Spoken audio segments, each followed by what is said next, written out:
Hello everyone. तो कैसे हैं भाई सभी लोग? आई होप आप बहुत ही अच्छे होंगे, स्वस्थ होंगे, सुरक्षित होंगे।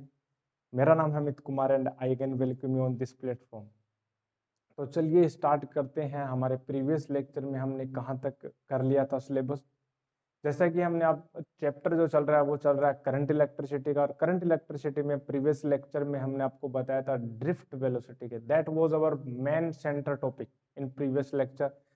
What is the definition of drift velocity, how electric current flows through a conductor। Electric current flow का मैकेनिज्म क्या होता है, कैसे इलेक्ट्रिक करंट फ्लो होती है अंदर, ठीक है। क्या इलेक्ट्रॉन्स एक स्ट्रेट लाइन में मोशन करते हैं या वो कोलाइड करते हुए चलते हैं? जी बिल्कुल, हमने प्रीवियस लेक्चर में देखा था कि इलेक्ट्रॉन्स जो है वो कोलाइड करते हैं आयंस के साथ, एटम्स के साथ एंड अदर्स इलेक्ट्रॉन के साथ, और टक्कर करते हुए अपनी वेलोसिटी को वो क्या करते हैं, चेंज करते रहते हैं, डायरेक्शन को चेंज करते रहते हैं।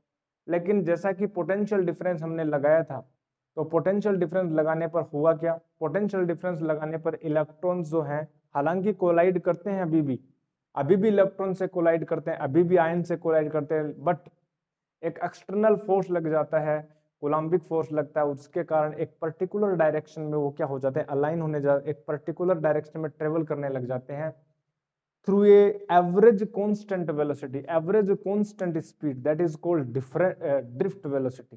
ठीक है, अपवाह वेग हिंदी में बोलते हैं, अपवाह वेग। ठीक है, तो ये हमने देखा था, और अपवाह वेग का हमने फॉर्मूला भी ड्राइव किया था। ठीक है, we D is equal to e vector tau upon m. Tau is the relaxation time, e vector is the electric field, E is the electronic charge and the mass m is equals to the mass of electrons। तो this was all about drift velocity in previous lecture. आज हम आगे चर्चा करेंगे।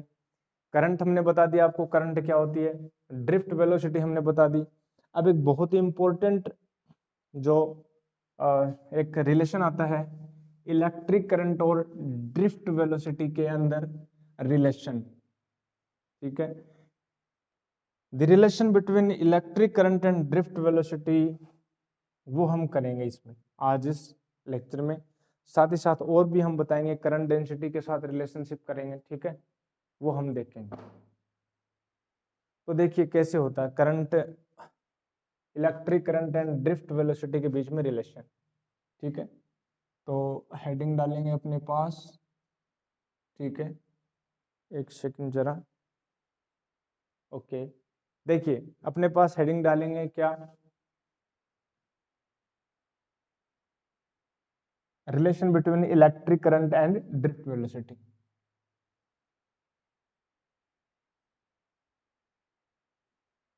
Relation between electric current and drift velocity.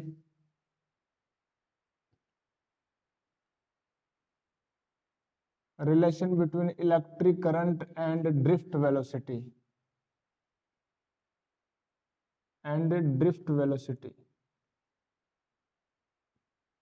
yes, this is very important। ठीक है, तो क्या रिलेशन है वो हम फाइंड आउट करेंगे,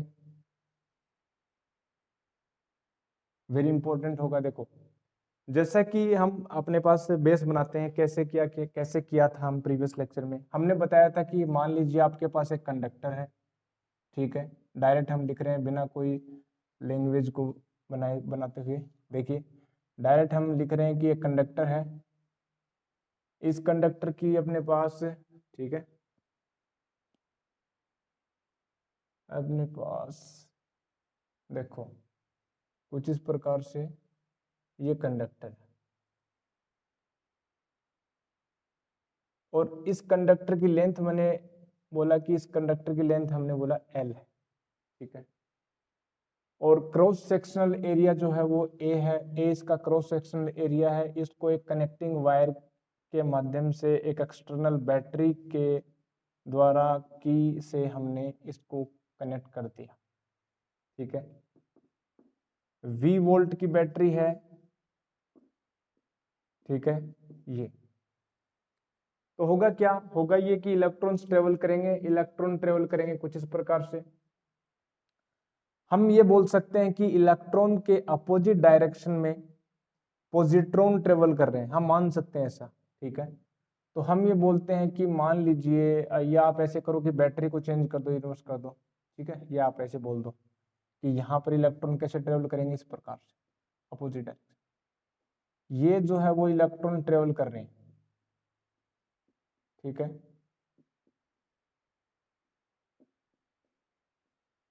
इलेक्ट्रॉन इस प्रकार से ट्रेवल कर रहे हैं, ठीक है। तो ये इलेक्ट्रॉन ट्रेवल करेंगे कुछ इस प्रकार से, और भी हम बना देते हैं, हालांकि इलेक्ट्रॉन तो बहुत अमाउंट में होते हैं। इलेक्ट्रॉन जो है मेटल्स में लगभग 10⁻28, ऑर्डर हमने बताया था प्रीवियस लेक्चर में।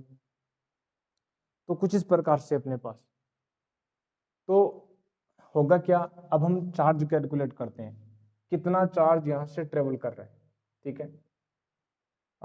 सपोज देखो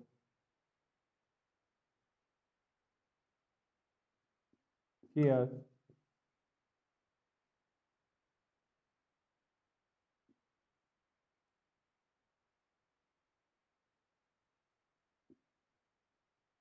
current is flowing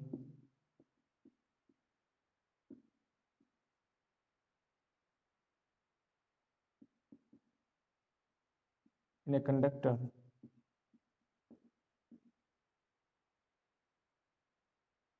and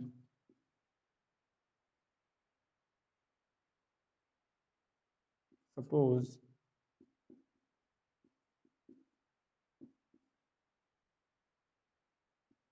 there is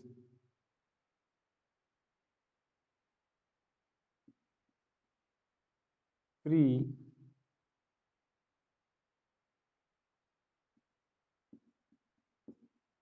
electrons density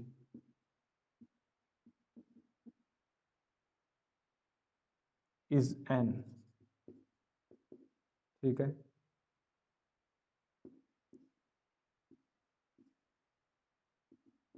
we want to, ठीक है, we want to find out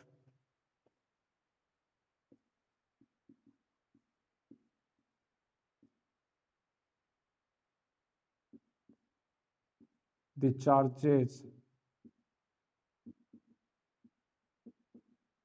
inside the conductor।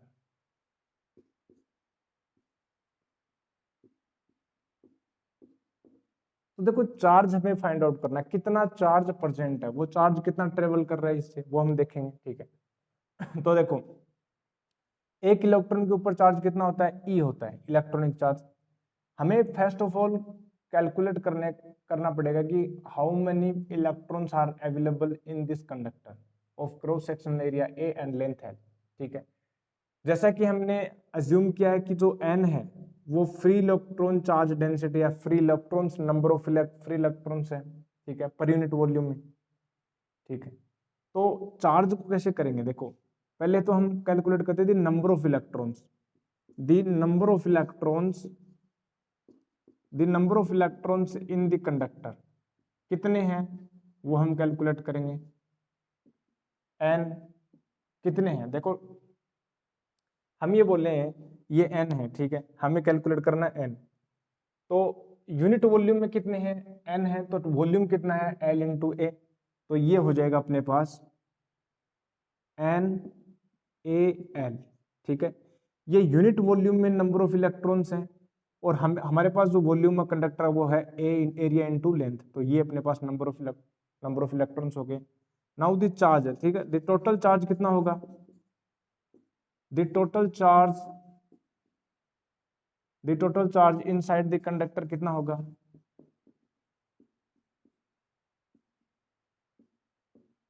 तो टोटल जो चार्ज होगा वो कितना होगा, एक इलेक्ट्रॉन के ऊपर चार्ज कितना होता है ई, तो अपने पास इलेक्ट्रॉन कितने एन ए एल, तो अपने पास जो कितने हो जाएंगे एन ए एल इंटू ई, ये अपने पास क्या हो जाएगा, चार्ज हो जाएगा।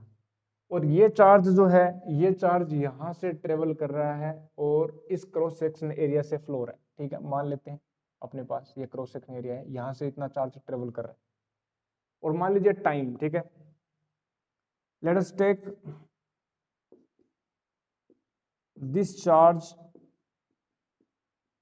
this charge takes t time, t time, ठीक है, t time, let us take this charge, ठीक है, this charge takes time t to travel through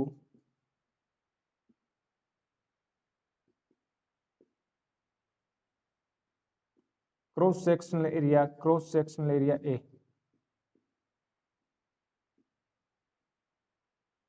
then current कितना हो जाएगा, करंट जो होती है वो हो जाएगा कितना तो चार्ज फ्लो कर रहा है और कितना टाइम ले रहा है। जी बिल्कुल, ये हो जाएगा I equal to q upon t होता है, बिल्कुल होता है। तो देखो, तो क्यू कितना हो जाएगा अपने पास, N A L E upon T हो जाएगा। ठीक है जी, बिल्कुल।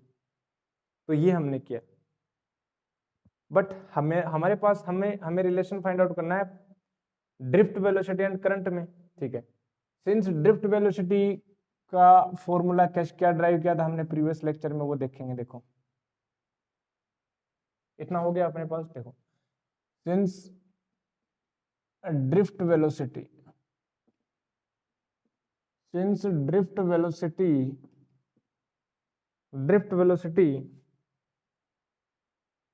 ऑफ इलेक्ट्रॉन्स इज कितनी है, we D is equal to होता है E tau upon M, if we talk about the magnitude. ठीक है, अब देखो ये हो गया अपने पास drift velocity tau by M. ठीक है, और ये ड्रिफ्ट वेलोसिटी है, तो ये जो इलेक्ट्रॉन्स चल रहे हैं वो किस स्पीड से चल रहे हैं, ये चल रहे हैं ड्रिफ्ट वेलोसिटी से। ठीक है, ये किस स्पीड से चल रहे हैं, ड्रिफ्ट वेलोसिटी से। तो हम ये बोल सकते हैं these electrons,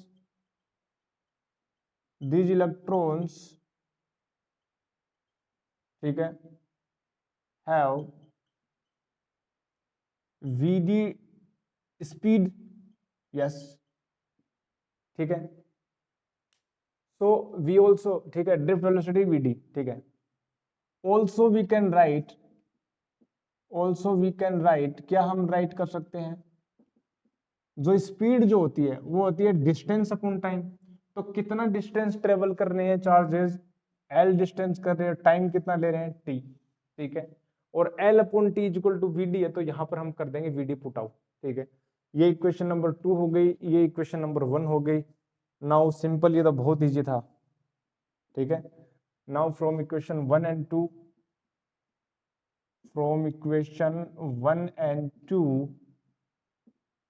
what we can write, I is equal to NEAVD.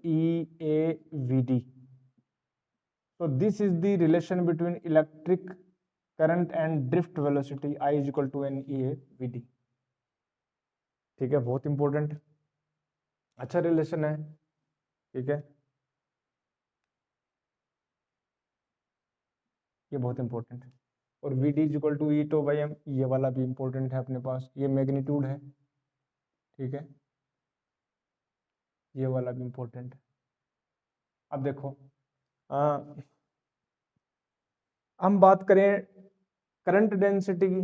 ठीक है, तो करंट डेंसिटी देख लो क्या होगा, करंट डेंसिटी की बात करें, रिलेशन करंट डेंसिटी।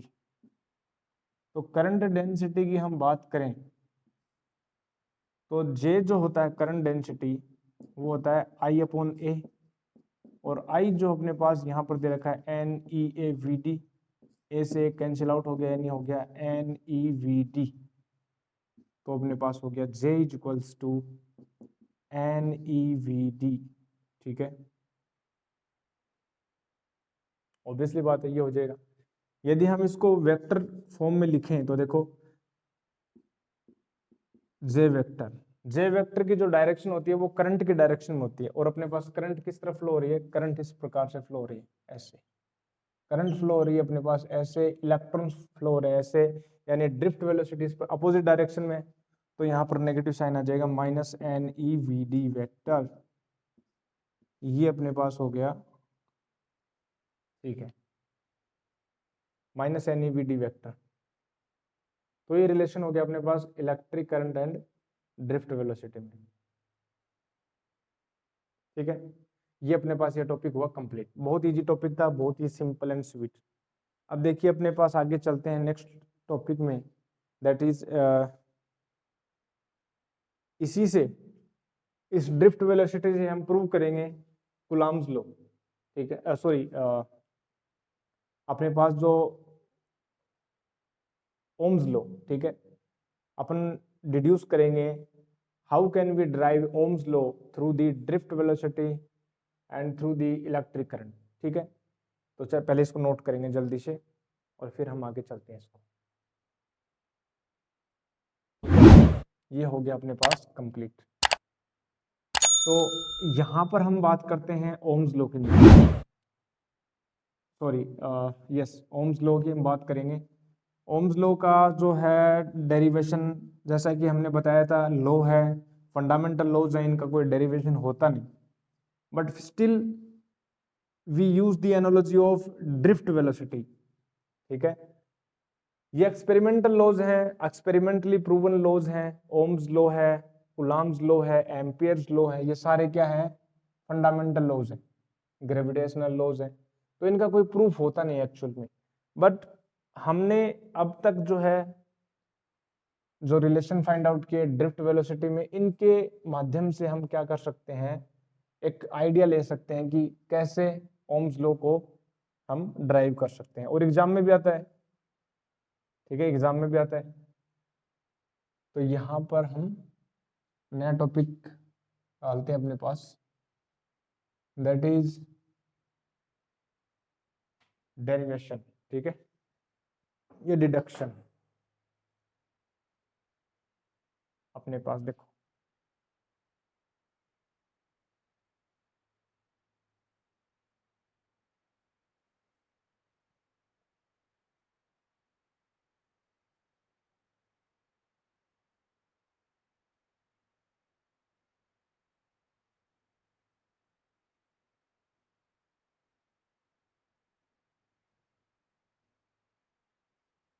ठीक है, तो अब तक हमने देखो क्या क्या कर लिया, हमने ड्रिफ्ट वेलोसिटी को फाइंड आउट कर लिया। अब हम लिखते हैं, देखो,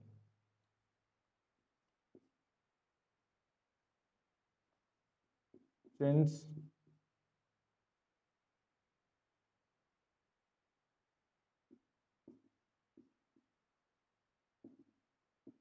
the drift velocity,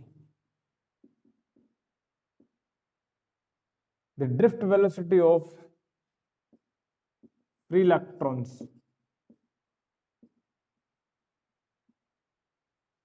is vd vector is equal to minus e vector tau upon m। सही बात है, ठीक है, एंड या हम इसका मैग्नीट्यूड की बात करें, यानी vd equal to e tau upon, ठीक है, एंड इलेक्ट्रिक करंट क्या होगा, एंड इलेक्ट्रिक करंट, अभी हमने इलेक्ट्रिक करंट का जो है फॉर्म देखी, I equal to N E A V D. ठीक है, अभी अभी हमने इसको ड्राइव किया, तो Vd की वैल्यू जब हम यहाँ पुट करेंगे, देखो I इक्वल टू हम बोलेंगे n E A V d, v d equal to हो जाएगा ई टू अपॉन एम हो जाएगा। ठीक है, सही है, तो यहाँ पर देखो I इक्वल टू कितना कितना हो जाएगा, ये हम बोले I इक्वल टू हो जाएगा n e square A E to upon M. अब एक बात हम नोटिस करें, ठीक है, एक बात हम नोटिस करें कि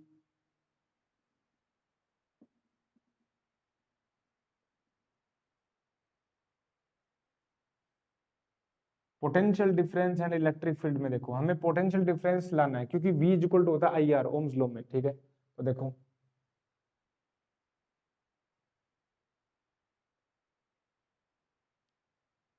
if V is potential difference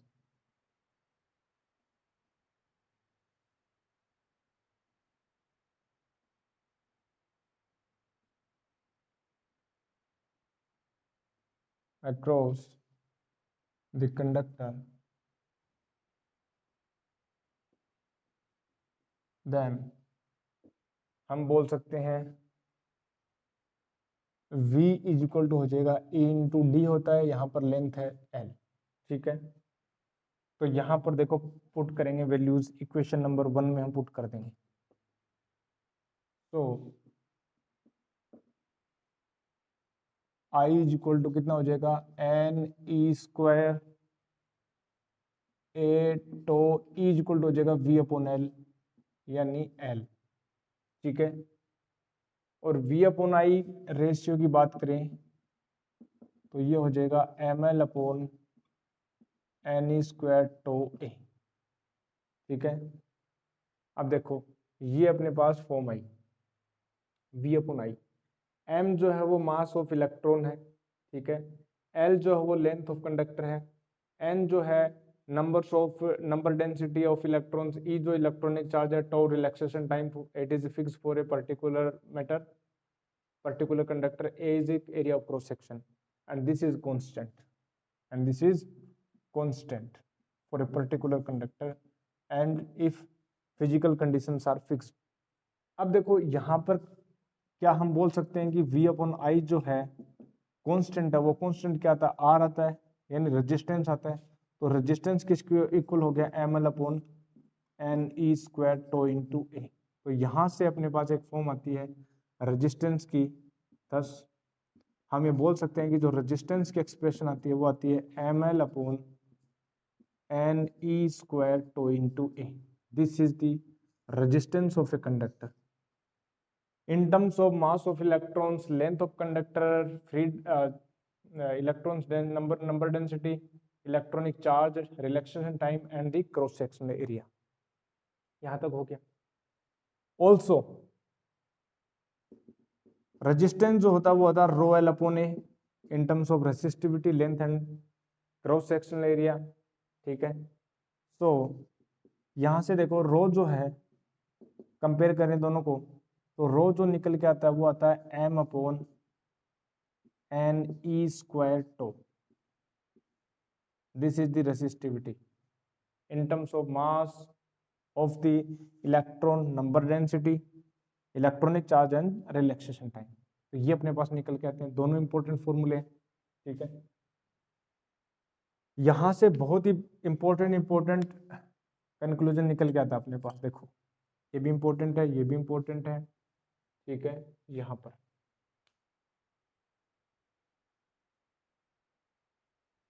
तो रेजिस्टेंस जो है, हमने बताया कि रेजिस्टेंस जो होता क्यों है, रेजिस्टेंस होता है जब इलेक्ट्रॉन्स जो है ट्रेवल करते हैं तो अदर्स जो इलेक्ट्रॉन्स हैं उसके साथ कोलाइड करते हैं, या कई बार मैटर होता है तो मैटर के जो एटम्स हैं, आयंस हैं, उससे कोलाइड करते हैं, और कोलाइड के करने के कारण वो अपने पाथ में क्या था, हिंड्रेंस को फील करते हैं, अपोज फील करते हैं। That oppose is called the resistance of that conductor. Simple. तो हम बोल सकते हैं रेजिस्टेंस के बारे में कि रेजिस्टेंस जो है, कोज क्या होता है रेजिस्टेंस का, सिंपल कोलिजन्स होती हैं। ठीक है, कोलिजन्स के कारण होता है, तो हम लिख सकते हैं, देखो कोज ऑफ रेजिस्टेंस, एक अच्छी सी हम हेडिंग लगा सकते हैं यहाँ पर, कोज ऑफ रेजिस्टेंस। ठीक है, इसी में आगे लिखेंगे, ये हम थर्ड सेक्शन बना देते हैं इसका।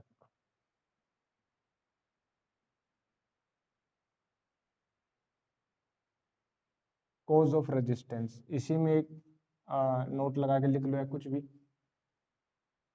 हम लिखेंगे कोज ऑफ रेजिस्टेंस। रेजिस्टेंस क्या क्या क्या कोज है हम ये भी देखेंगे, सब कुछ हम इसको डिटेल से एक्सप्लेन करेंगे। देखो cause of resistance very important.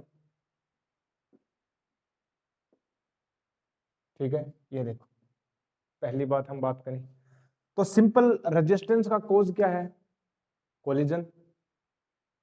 ठीक है, तो कोलिजन्स आर द बेसिक कोज। तो हम बात करें कोलिजन्स जो हैं, collisions of electrons, collisions of electrons to another electrons, ions of ions और atoms of conductor is the basic cause, ठीक है, इज द बेसिक कॉज, ठीक है। तो collisions of electrons to another collision ions atoms of conductor is the basic cause, ठीक है, of resistance.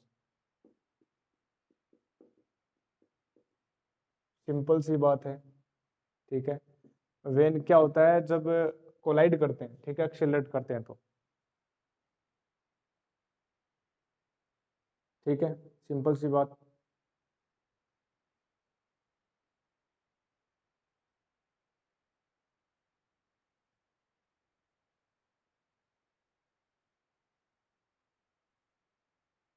लिख लेते हैं इसको भी, चलो।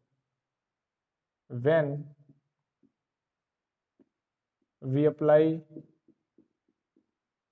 a potential difference, when we apply a potential difference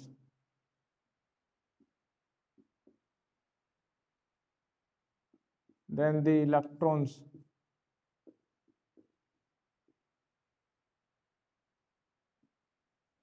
are accelerated and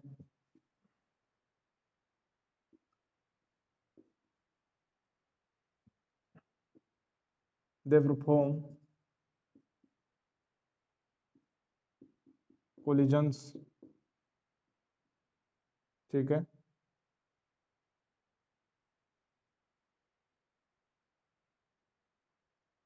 and this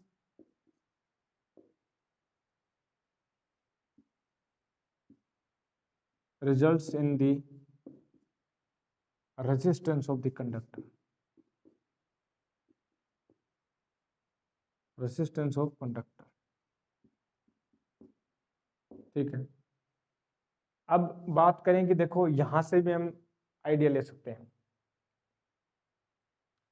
जब क्या होगा, देखो यहां से देखो, since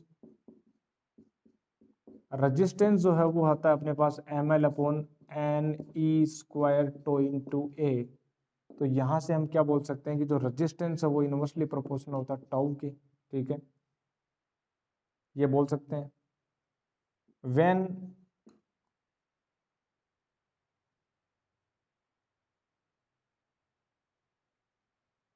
when we apply potential difference, these electrons, these free electrons acquire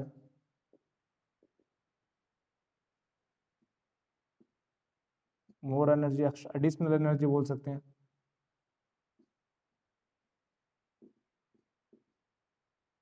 additional energy by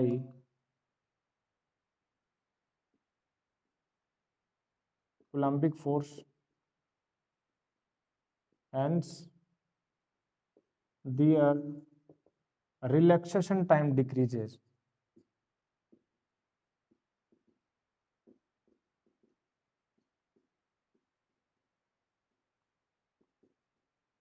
होगा क्या, जैसे ही वो हम पोटेंशियल डिफरेंस लगाएंगे तो इलेक्ट्रॉन्स क्या करने लगे, कोलाइड करने लग जाएंगे और उसकी जो स्पीड है वो बढ़ जाएगी, ठीक है। जो रूम टेम्परेचर के ऊपर जो थर्मल एनर्जी के कारण जो स्पीड आती है वो 10⁵ के ऑर्डर आती है, 10⁵ मीटर पर सेकंड। जब हम ड्रिफ्ट वेलोसिटी की हम बात करें, ठीक है, जब हम पोटेंशियल डिफरेंस लगाएंगे तो इसके पास और एडिशनल एनर्जी आ जाएगी, जिसके कारण टक्करों की जो फ्रीक्वेंसी है, they frequent collision, they do frequent collision, वो ज्यादा कोलिजन करने लग जाएंगे। और जितनी ज्यादा कोलिजन करेंगे तो एक कोलिजन के बाद में दूसरी कोलिजन जब कर रहे हैं तो उनका जो टाइम है वो घट जाएगा, जल्दी जल्दी कोलाइड करेगा, यहां से यहां गया, यहां से यहां गया, तो जल्दी जल्दी करने लग जाएगा। टाइम जो है वो एक रिलैक्सेशन टाइम क्या होता है, एक टक्कर से दूसरी टक्कर के बीच में लगने वाला टाइम, और वो टाइम हो जाएगा, घट जाएगा। और जब टाइम घटेगा तो रेजिस्टेंस क्या हो जाएगा, बढ़ जाएगा, जैसे कि ये यूनिवर्सली प्रोपोर्शनल है, ठीक है। Relaxation time decreases, hence resistance increases. तो यहां से भी हम देख सकते हैं रेजिस्टेंस इंक्रीजेज, ठीक है, तो यहाँ पर हम बोल सकते हैं पहली बात, ठीक है, थर्ड हो गया। अब देखो एक और बात हम बोल सकते हैं साथ साथ में, हमने बताया था कि रेजिस्टेंस जो है वो नेचर पर डिपेंड करता है, मटेरियल की नेचर पर डिपेंड करता है। तो इसको हम कैसे समझे? देखिए नेचर जो होता है, कोई भी मटेरियल जो है, कोई भी कंडक्टर है, कोई भी मेटल है, उस मेटल्स में आयंस का, एटम्स का अरेंजमेंट कैसा है, ठीक है।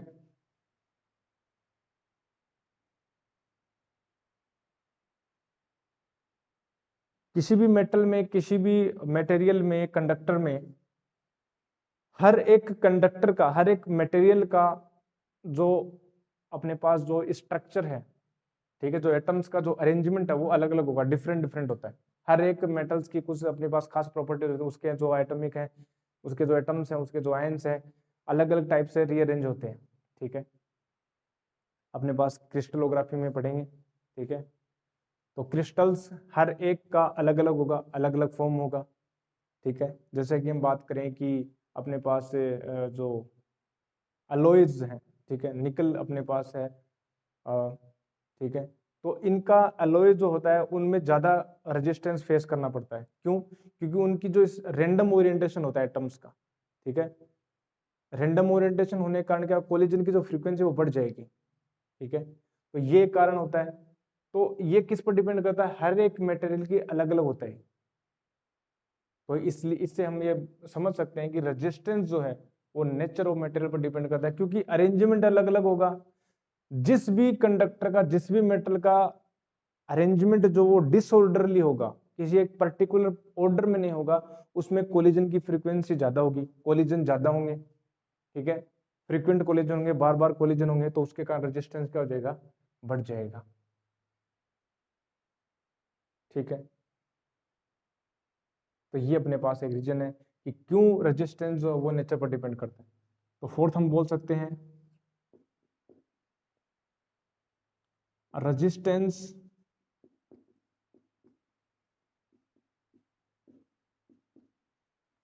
depends on the nature of material. Why? On the nature of material. On the nature of material. Because each conducting matter, या conducting material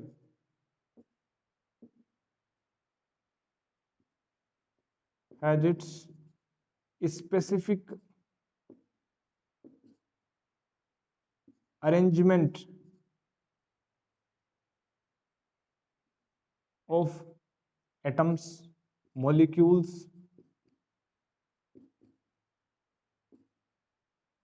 ठीक है, हर एक की अलग अलग होगी। And the more disturb, the more random या डिस्टर्ब बोल सकते हैं, रैंडम या disturbed arrangement means the more probability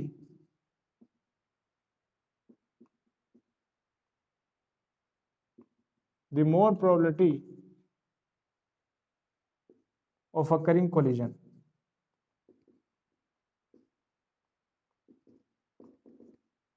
ठीक है। हेंस रेजिस्टेंस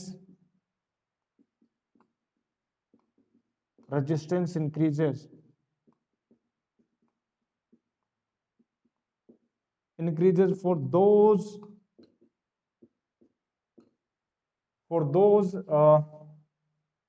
conductors या metals, for those metals या conductors which have disturbed orientation of atoms. Disturb या हम बोल सकते हैं इरेगुलर, ठीक है, रेगुलरिटी नहीं है, रैंडम है, विच हैव रैंडम, व्हाटएवर जो आप यूज करना चाहो, रैंडम, डिस्टर्ब्ड, ठीक है, इरेगुलर पैटर्न, ठीक है।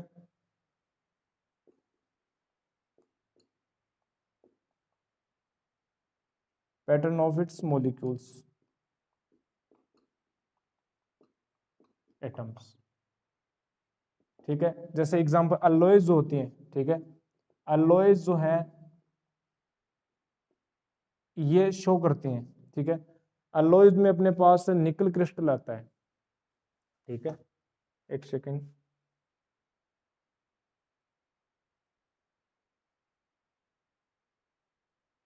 ठीक है, अपने पास ये अपने पास, ठीक है, कहाँ तक कर रहे थे अपने पास, ये वाला, ठीक है, अलॉयज हो गया था। ठीक है, एग्जांपल्स, ठीक है, तो एग्जांपल्स में अपने पास अलॉयज हैं, ठीक है। अलॉयज में डिस्टर्ब पैटर्न होता है, ठीक है, जिसमें हम बोले अपने पास जो होता है नाइक्रोम का होता है, नाइक्रोम वाइट जो होता है उसमें जो है नाइक्रोम, ये इसमें डिस्टर्ब पैटर्न होता है नाइक्रोम में, ठीक है। और नाइक्रोम किन से बना होता है, निकल और क्रोमियम से, निकल एंड क्रोमियम। तो इनके जो आयंस जो वो डिस्टर्ब पैटर्न में होते हैं, रैंडम ओरिएंटेड होते हैं, जिसके कारण इसकी रेजिस्टेंस जो बढ़ जाता है, क्योंकि कोलिजन ज्यादा बढ़ जाएगा, कोलिजन ज्यादा बढ़ जाएगा, ऑब्वियस बात है। टक्कर जितनी ज्यादा होंगी, टक्कर जितनी ज्यादा, कोलिजन जितनी ज्यादा होंगी, तो बाधा उतनी ज्यादा आएगी, तो रेजिस्टेंस क्या हो जाएगा, बढ़ जाएगा। तो इससे भी हम समझ सकते हैं, पहली बात। फोर्थ हो गया, ठीक है। आगे हम देखें, हमने आपको बताया था कि रेजिस्टेंस जो लेंथ पर डिपेंड करता है, ठीक है। लेंथ ऑफ ए कंडक्टर जितनी ज्यादा अपने डायरेक्टली प्रोपोर्शनल है, देखो यहां से लेंथ जितनी ज्यादा होगी तो उससे रेजिस्टेंस उतना ज्यादा हो जाएगा। क्यों, क्या कारण है, अब तो हम आसानी से चेक कर सकते हैं। जितना ज्यादा अपने पास लॉन्ग कंडक्टर होगा, ठीक है, जितनी ज्यादा लेंथ होगी कंडक्टर की, जितनी ज्यादा लेंथ होगी कंडक्टर की, जितना ज्यादा लंबा पाथ होगा कंडक्टर का, तो इलेक्ट्रॉन को ट्रेवल करने के लिए उतना ज्यादा कोलिजन करनी पड़ेगी, क्योंकि जो वे है, जो रास्ता है वो लंबा हो गया। तो लंबा होने से उसकी कोलिजन ज्यादा होगी, तो ज्यादा बाधा को वो फेस करेगा, ज्यादा अपोज फेस करेगा, ठीक है। तो ज्यादा कोलिजन करेगा, ज्यादा टाइम लेगा, हम बोल सकते हैं, या ज्यादा कोलिजन करेगा, ज्यादा कोलिजन करेगा। जितनी ज्यादा लंबा पाथ होगा कोलिजन करने के कारण, उसका जो अपोज है, इफेक्टिव अपोज, वो क्या हो जाएगा, ज्यादा हो जाएगा। तो ये भी एक कारण है, ठीक है, इसको लिख सकते हैं अपने पास। और एक और है अपने पास, इसी प्रकार हम देख सकते हैं जो एरिया ऑफ क्रॉस सेक्शन है, देखो इनवर्सली प्रोपोर्शनल है। जितना ज्यादा एरिया होगा, क्रॉस सेक्शन एरिया जितना ज्यादा होगा, उतनी ज्यादा इलेक्ट्रॉन्स को ईज होगी, वो आसानी से ट्रेवल कर सकते हैं। खुला पाथ होगा तो कोलिजन कम हो जाएगी, ठीक है, उसके कारण रेजिस्टेंस घट जाएगा, ठीक है। आराम से हम देख सकते हैं, सिंपल। तो इसको लिखना चाहें तो लिख सकते हैं आराम से। देखो, since resistance directly proportional length and cross section area ए, ठीक है, बिकॉज कैसे, क्यों होता है, ठीक है, व्हेन, ठीक है, if the longer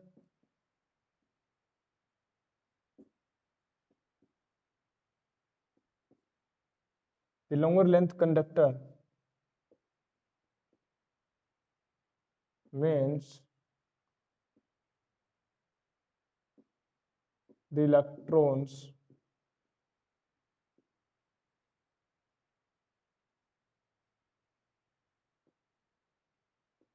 have to travel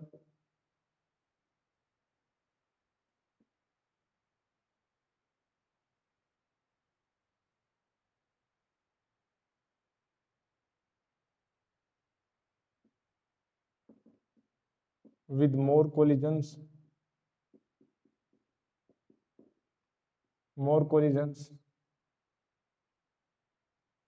because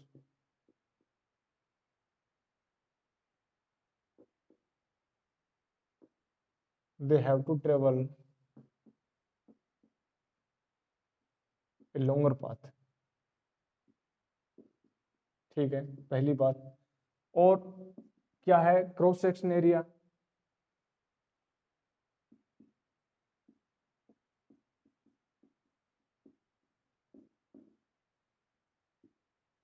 area increases if cross sectional area increases, ठीक है, there will be more ease in traveling of electrons, hence resistance decreases। Simple सी बात है, ये हो गया अपने पास। ठीक है, तो ये अपने पास हो गया कॉज ऑफ रेजिस्टेंस। ठीक है, प्रूफ ऑफ ओम्स लॉ, ये अपने पास कंप्लीट हुआ टॉपिक। ठीक है, अब अपने पास देखो जैसा कि यहां तक अपने पास पहले नोट करेंगे, स्क्रीन को पॉज करके यहां पर इसको नोट करेंगे, फिर आगे हम लिखेंगे।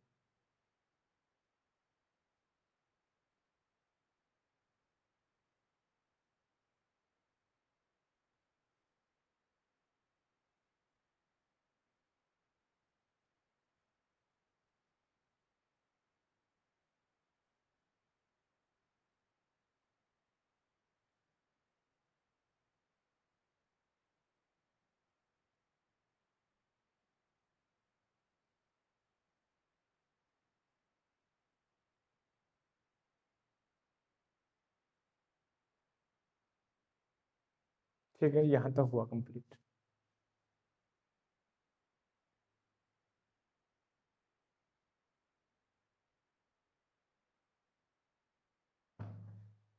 एक रिलेशन आता है J vector is equal to sigma E vector.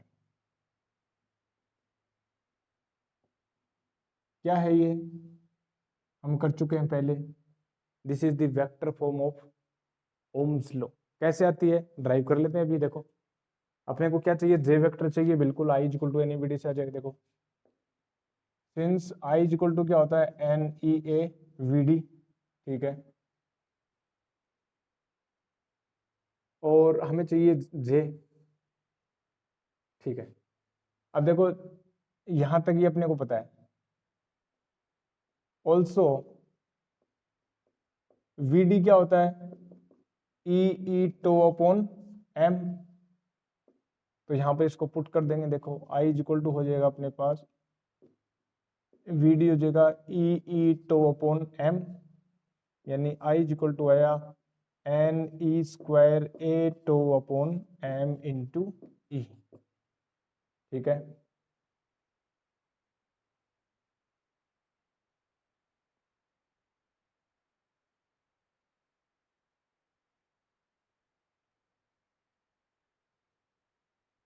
अब देखो यहां पर इसको कैसे करेंगे, जे आई अपॉन ए चाहिए अपने को, तो जे आ जाएगा।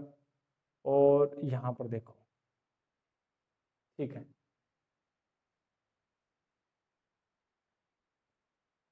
ए को नीचे लेके आएंगे, तो आई अपॉन ए कितना हो जाएगा, जे हो जाएगा। और ये हो जाएगा n e square tau upon m, और ये हो गया ई।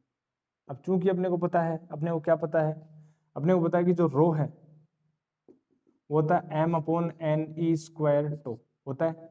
तो यहां पर देखो, सो जे जो हो जाएगा वो हो जाएगा 1 अपॉन रो इंटू ई, और 1 अपॉन रो जो होता है वो सिग्मा होता है, तो सिग्मा इंटू ई। ये डेरिवेशन हो गया। यदि हम वेक्टर फॉर्म की बात करें तो देखो करंट जो है अप्लाइड इलेक्ट्रिक फील्ड के डायरेक्शन में ही फ्लो होती है, तो हम इसको J vector is equal to sigma E vector इस प्रकार से भी हम इसको लिख सकते हैं, यहां तक। ठीक है, ये हुआ अपने पास कंप्लीट। ये हो गया प्रूफ ऑफ, ये हो गया vector form of Ohm's law. ठीक है, vector form of Ohm's law.